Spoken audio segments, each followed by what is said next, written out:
Hello BookTube, welcome to a book review.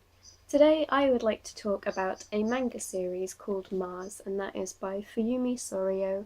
Apparently this is about 15 volumes long. I've only read the first volume to give it a try. I'd never heard of it before, but apparently this is one of the most popular teen girl series in Japan.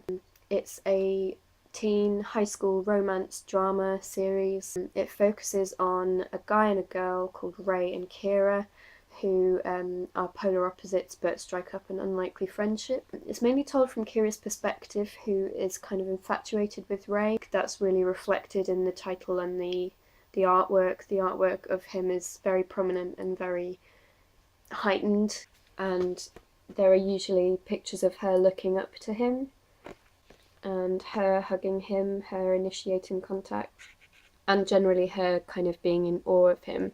And I think this picture is a really good metaphor for the whole thing in a way, because the art style is very heightened. It's perfect for the kind of dreamy-eyed infatuation that it's conveying.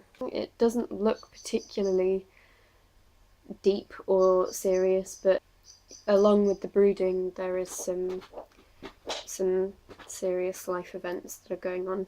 This does kind of require a good, solid, willing suspension of disbelief.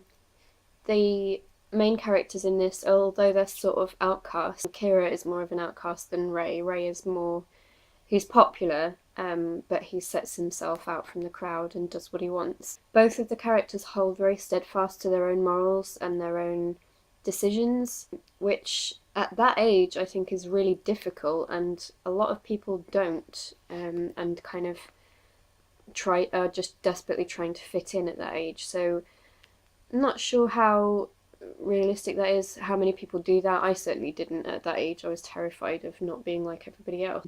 So, you know, it's a little bit removed from reality. It's possibly a kind of wish fulfillment type scenario. But it's interesting how they become friends and get closer to each other. They kind of strike up this weird deal where Ray offers to protect Kira from whatever he offers to he's kind of boastful and a bit like in love with himself, which is kind of fun because it's in a harmless kind of way. And so he thinks he can offer Kira protection from the world, and she accepts this on the basis that he will model for her because she's an artist. Overall, I really enjoyed this as a read. I did have some issues with Kira because she was extremely submissive, and I just can't get into that mindset of girls who let the world happen to them completely and don't have anything to say about it. So I find that really tough as a character trope. It's incredibly tragic, and it is really sad just watching her be so wide-eyed and terrified by everything. She does have moments where she asks for something she wants, but generally she's so held back, so repressed, and so just terrified. She's like a little rabbit in headlights all the time. Her eyes are always absolutely huge. She cries a lot. She's really vulnerable. It's kind of tense, and it's kind of, I don't know how long I could live in her head and how much I can relate to her.